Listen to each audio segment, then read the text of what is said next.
Hello everyone and hello Mr. Safrianto. My name is Muhibatul Nur Hasanah. Today I want to review the analysis of the result of the article I read and searched for the contents of which are as follows. Whoa, this article was written by Estelle Ardenoy and Pauline Quemmer, scholars specializing in psycholinguistic and literacy development.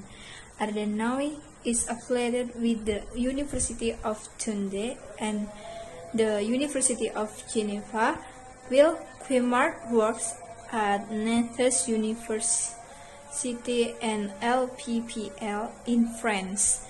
Both authors have substantial research experience in morphology, reading acquisition, and developmental dyslexia, which strengthens the credibility of their analysis.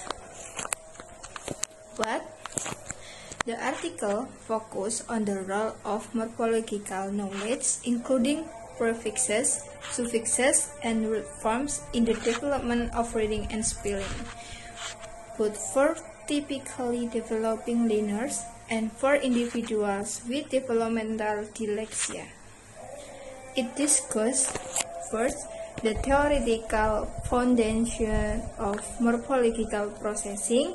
Second, empirical findings on its impact on reading accuracy, fluency, and spelling.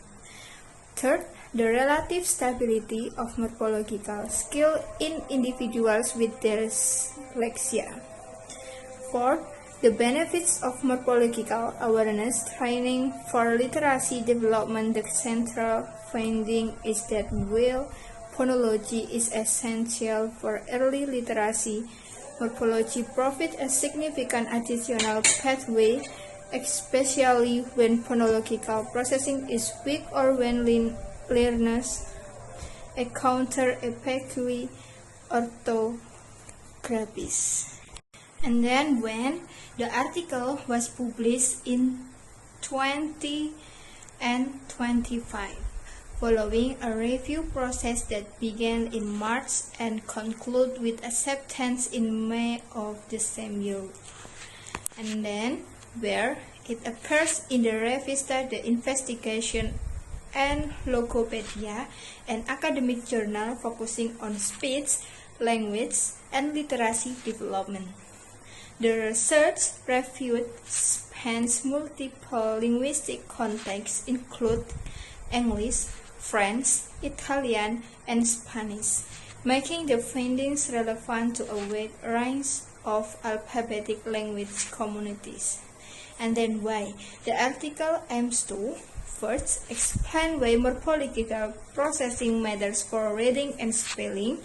Second, highlight how learners with dyslexia often rely on morphology to compensate for phonological weakness.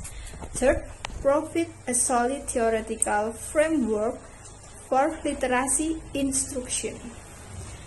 5. Support the development of effective intervention for both educational and clinical settings. Its significance lies in showing that morphology is not optional.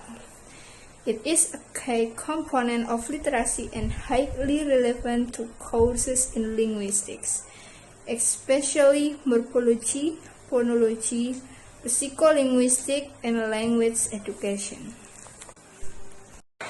And then how the authors put their argument by combining theoretical analysis with a broad review of empirical studies. First, theoretical framework. They use the psycholinguistic coherence theory, which explains how readers move from processing small unit-like phonemes to large unit-like morphemes when reading becomes more advanced or when phonological decoding is difficult. Second, empirical evidence. The article synthesizes research using a variety of tasks: pseudo-word reading, lexical diction, text, root and affix recognition, spelling error analysis. intervention study across age groups. These studies demonstrate that morphology supports both accuracy and speed in literacy tasks. Third, intervention approaches.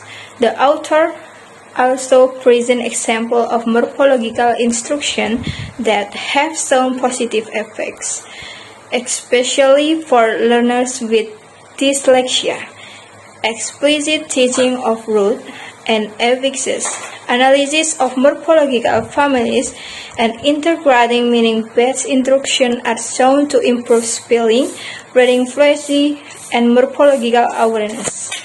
Overall, the article concludes that morphology is a vital resource for literacy, especially in language with inconsistent phoneme, grapheme, mappings, and for readers who struggle with phonology. And finally, short summary. In short, the article argues that literacy doesn't rely on phonology alone. Morphology gives learners another way to access meaning and structure. And this becomes especially important for readers with dyslexia or anyone learning an epic reading system by combining theory and cross-linguistic evidence. The author showed that morphological awareness helps students read and spell more efficiently. Their work makes a strong case for incorporating morphological instruction into literacy programs at all levels. And that's it. Thank you.